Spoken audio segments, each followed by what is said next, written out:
নমস্কার বন্ধুরা, welcome to Shampa's kitchen. এখন বাজারে নতুন সজনে ডাঁটা উঠেছে আর আমরা সবাই জানি এই সময়ে সজনে ডাঁটা খাওয়া আমাদের শরীরের জন্য খুবই স্বাস্থ্যকর ও উপকারী।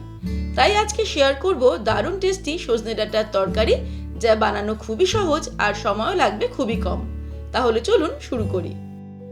সবার প্রথমে কড়াইতে 2 টেবিল স্পুন সর্ষের তেল নিয়ে ভালো মতো গরম করে নেব। তেলটা গরম হয়ে গেলে ফ্লেমটাকে লোতে করে এর মধ্যে ফোড়ন দিয়ে দেব একটা তেজপাতা, একটা গোটা শুকনো লঙ্কা আর 1/4 টিস্পুন কালো জিরে। ফোড়নটাকে ফ্রাই করে নেব 10 থেকে 15 সেকেন্ড। তারপরে এর মধ্যে দিয়ে দেব আলু। দুটো মাঝারি সাইজের আলু লম্বা লম্বি করে কেটে নিয়েছি, সেটা দিয়ে দেব। আলু দেওয়ার পরে আলুটাকে ফ্রাই করব 3 মিনিট, তারপর ফিরে আসছি। মিনিট 3 আলুগুলোকে ভেজে নিলাম। এবারে এর মধ্যে কেটে রাখা সজনে ডাঁটাগুলো অ্যাড করে দেব। এখানে আমি 250 গ্রাম সজনে ডাঁটা নিয়ে কেটে ভালো করে ধুয়ে নিয়েছি। সজনে ডাঁটা অ্যাড করার পরেও আবারও 2 মিনিট মতন ফ্রাই করতে হবে মিডিয়াম টু লো ফ্লেমে।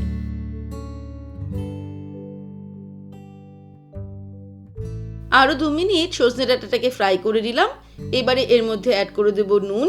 1 টিস্পুন নুন দিয়ে দিলাম, আপনারা নিজেদের স্বাদ অনুসারে দেবেন। দিয়ে দিচ্ছি 1/2 টিস্পুন হলুদ গুঁড়ো। তারপরে নুন হলুদ দেওয়ার পরে সবকিছুকে নাড়তে নাড়তে আরও 1 মিনিট ফ্রাই করে নেব। 1 মিনিট ফ্রাই করে নেওয়ার পর এবারে এর মধ্যে দিয়ে দেব সর্ষে, পোস্ত, কাঁচা লঙ্কা বাটা। একটা মিক্সি ছোট জারের মধ্যে 1 টিস্পুন সাদা সর্ষে, 1 টিস্পুন কালো সর্ষে, পোস্ত 2 টিস্পুন, গোটা 4 কাঁচা লঙ্কা আর 1/4 টিস্পুন নুন নিয়ে অল্প জল দিয়ে আমি এটাকে বেটে এর মধ্যে অ্যাড করে দিলাম।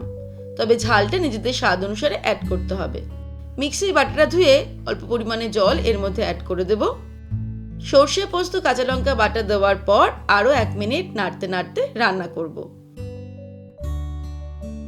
সবকিছুকে নাড়তে নাড়তে 1 মিনিট রান্না করে নেওয়ার পর এবারে এর মধ্যে অ্যাড করে দেব জল।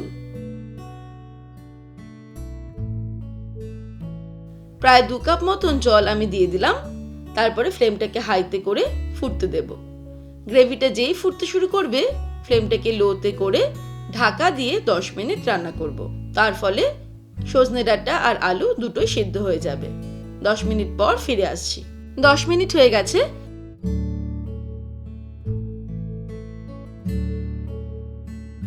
দেখে নেব আলু সিদ্ধ হয়েছে কিনা। আলু আর সজনে ডাঁটা দুটোই কিন্তু ভালো মতো সিদ্ধ হয়ে গেছে। এবারে এর মধ্যে দিয়ে দেব 1/2 টিস্পুন মতন চিনি। নুন আর চিনির পরিমাণটা নিজেদের স্বাদ অনুসারে অ্যাড করতে হবে।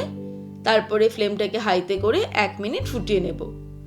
ব্যাস 1 মিনিট ফুটিয়ে নিলেই আমাদের আজকের রান্না তৈরি হয়ে যাবে। এবারে গরম গরম ভাতের সঙ্গে সার্ভ করব। ব্যাস তৈরি হয়ে গেল খুব সহজে কম সময়ে দারুণ টেস্টি স্বাস্থ্যকর সজনে ডাঁটার তরকারি। এইভাবে আপনারাও ট্রাই করে দেখতে পারেন।